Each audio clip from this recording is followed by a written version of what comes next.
नमस्कार, मैं हूं निकिता और आप देख रहे हैं सत्यहिंदी.com। चलिए एक नजर डालते हैं अब तक की सुर्खियों पर। AIMIM प्रमुख असदुद्दीन ओवैसी ने कांग्रेस नेता राहुल गांधी द्वारा अमेरिका में मुसलमानों को लेकर दिए गए भाषण पर कई सवाल उठाए हैं। ओवैसी ने राहुल गांधी पर हमला बोलते हुए कहा कि क्या ये मोहब्बत की दुकान है।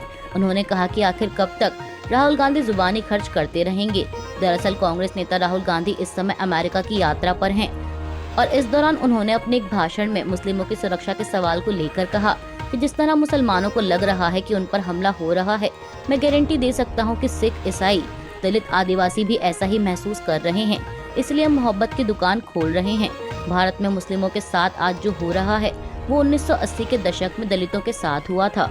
अब राहुल के इसी बयान पर ओवैसी ने पलटवार करते हुए कहा कि राहुल गांधी का जवाब गैर वाजिब है। आपसे मुसलमानों के बारे में पूछा गया और आप दलित की बात करते हैं।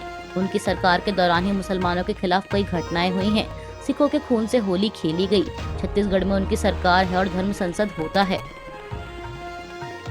नेपाल के प्रधानमंत्री पुष्पकमल दहल कल बुधवार 31 मई को अपनी 4 दिवसीय यात्रा पर भारत पहुंचे और आज 1 जून को वह हैदराबाद हाउस में प्रधानमंत्री मोदी के साथ द्विपक्षीय बैठक करेंगे। इस बैठक के दौरान दोनों नेताओं के बीच कई अहम मुद्दों पर चर्चा होगी। इसमें बॉर्डर विवाद को लेकर भी चर्चा होने की संभावना है। इसी के साथ दोनों नेता भारत नेपाल सीमा पर उत्तर प्रदेश के पहले लैंडपोर्ट का वर्चुअल तरीके से उद्घाटन करेंगे। बता दें कि इस रुपए-डीहा लैंडपोर्ट का निर्माण 115 एकड़ भूमि पर करीब 200 करोड़ रुपए की लागत से किया गया है। WFI अध्यक्ष और बीजेपी सांसद बृजभूषण सिंह की गिरफ्तारी को लेकर पहलवानों का प्रदर्शन बढ़ता जा रहा है। इसी कड़ी में आज गुरुवार को खाप महापंचायत भी बुलाई गई है। पहलवानों के समर्थन में आए भारतीय किसान यूनियन के अध्यक्ष नरेश टिकैत ने बुधवार को कहा कि बृजभूषण सिंह के खिलाफ आरोपों को लेकर पहलवानों के आंदोलन पर चर्चा के लिए गुरुवार को महापंचायत होगी। इसका आयोजन उत्तर प्रदेश के मुजफ्फरनगर के शोरम गांव में किया जाएगा और उत्तर प्रदेश, हरियाणा, पंजाब, राजस्थान, दिल्ली से विभिन्न खापों के प्रतिनिधि इस खाप महापंचायत में हिस्सा लेंगे। नरेश टिकैत ने ABP न्यूज से बातचीत के दौरान कहा कि अगर यहाँ से कुछ भी माहौल खराब होता है तो सरकार और बृजभूषण की जिम्मेदारी होगी। बृजभूषण सिंह भी आए और अपनी बात रखें। ऐसी कोई बात नहीं कि हम बृजभूषण की बात नहीं सुनेंगे और अगर कोई सत्ताधारी पार्टी से आना चाहे तो आ सकता है। बच्चों के भविष्य की बात है। हमें खिलाड़ियों ने 5 दिन का समय दिया है। पहलवानों ने मुझसे कहा था कि अगर 5 दिनों में कुछ नहीं हुआ तो वो आत्महत्या जैसा कदम उठा लेंगे। महिला पहलवान तनाव में है। पंजाब के मुख्यमंत्री भगवंत मान की सुरक्षा टीम ने गुरुवार को सेंट्रल गवर्नमेंट को चिट्ठी लिखकर कहा है कि उन्हें पंजाब और दिल्ली में Z+ सिक्योरिटी की जरूरत नहीं है। उनके लिए पंजाब पुलिस और CM सुरक्षा की स्पेशल टीम ही काफी है।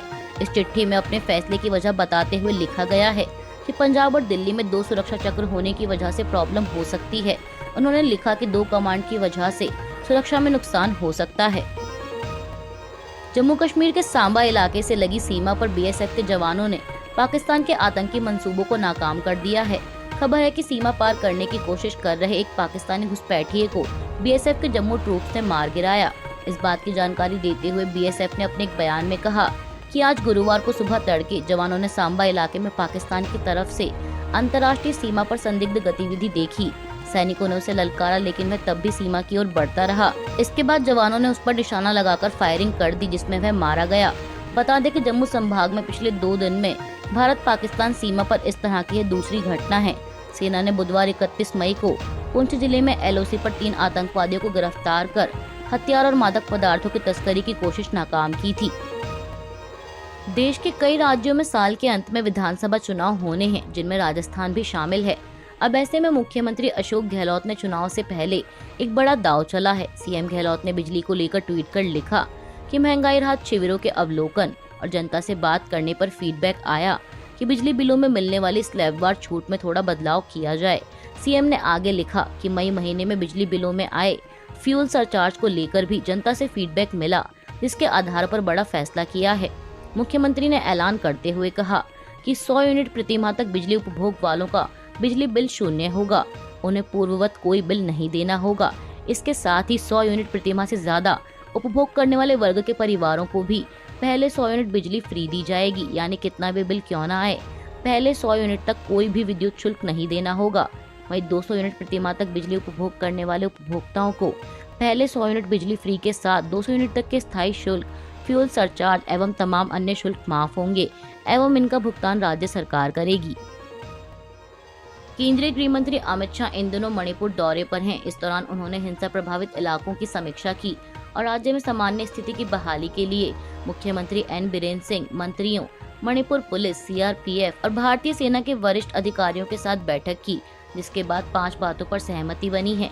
पहली, कानून व्यवस्था को दुरुस्त किया जाएगा। दूसरा, प्रभावित इलाकों में राहत कार्यों में तेजी लाई जाएगी। तीसरा, मृतकों के परिवार को 10 लाख का मुआवजा और एक सदस्य को नौकरी।